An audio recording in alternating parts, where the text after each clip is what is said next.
Now, Stuart Varney live with us in studio. Stuart, host of Varney & Company, which you can see following Imus in the morning every day on the Fox Business Network at 9:20 Eastern Time. Morning, Stuart. Good morning, Colin. All right, so you're fresh off a weekend. You spent probably watching soccer, that big game between Barcelona and Man U. Isn't that right? I did. You were talking about it all week. I was. I'm not trying to sell soccer to America. I was trying to sell that big game to America because it was a very good game. You should sell soccer to America. Not enough Americans watch soccer, I think. I don't think it'll ever fly.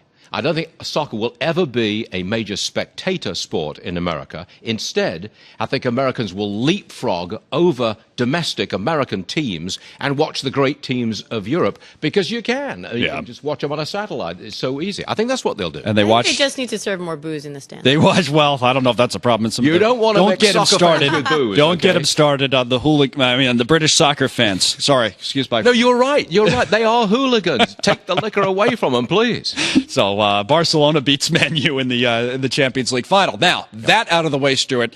This morning we come in, the futures are way up, and apparently the Greeks are going to get another bailout, and all is right with the world. Well, the chain reaction is this. Germany says it might help the Greeks with their very difficult financial situation. Right. Therefore, up goes the euro, down goes the US dollar against the euro, and that apparently is good news for American stocks, and the stock market will open probably with about a 100-point gain for the Dow Industrials this morning. This way, because we had yesterday off, and for Memorial Day here in the United States, the rest of the world, most of it was in action. Now, we also come back, and one of the first things that I read this morning, and we're going to have the number at 9 o'clock, and we actually had Bob Schiller on our show at 11 o'clock, which follows your show, the latest on housing prices in the United States. And the New York Times talking this morning about how this great goal of Americans to own their own home may not necessarily be a thing of the past, but maybe a goal that not as many people have anymore. Well, I would disagree with that. I think the New York Times is looking at home ownership almost entirely as an investment.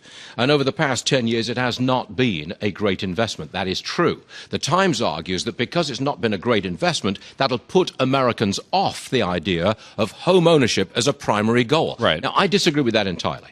I am an immigrant, and I live the American dream, and a fundamental part of the American dream is home ownership. Get a piece of the action. It's not a mere investment where you're going to try to make money. No, you've got a piece of America. Right. You're living in it, and you're trying to move up the food chain. I think that will always be a part of the American dream. You can't disagree with these numbers, though. I'm just looking at the Times article for a moment, but they say even as the economy began to recover last year, the percentage of homeowners dropped sharply, 66.4%. The peak was 69.2% in 2004. So fewer people apparently want to own a home. Even people, some people who can afford to do it are choosing to rent. All true. But that may be because they see home prices continuing to fall. So why buy anything when you know that the price is going to be lower tomorrow, next week, next month, next year? That's the big problem. I'm looking forward to see what Schiller, we've talked to him about it in the past. We'll see what he says about it today. But when does that cycle end? Because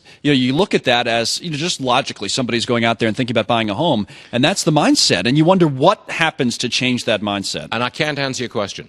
But a bottom at some point will be established. But then does it automatically zoom back up again? Are we off on another rally? I don't think so. I think we're in a downtrend mode, and we're going to bump along a plateau for a long time to come, simply because there are literally millions and millions of homes out there for sale. I was in Phoenix, I guess about 3 weeks ago. And the talk of the town there is real estate values. You can pick up a new 3-bedroom house, 2-car garage, everything's new, nice suburb. You can do that for less than $100,000. You can get a mortgage at 5% interest. Would you buy a whole block, Varney? Or are you like the Stuart Varney? I'm flattered Varney by your place comment, there? but no, the answer is no. Can you imagine that kind of bargain? And it's out there. It is there.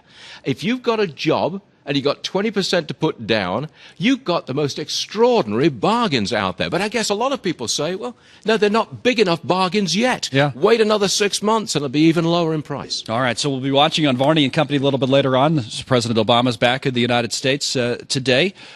Returning to an economy. Well, he'll have this housing number to react to, I guess, at 9 o'clock if it's a new low. Well, look, he's given away tens of billions of our money to hostile foreigners. I think he's got some splaining to do when he comes back home to this lousy economy. He's building relationships, Stuart.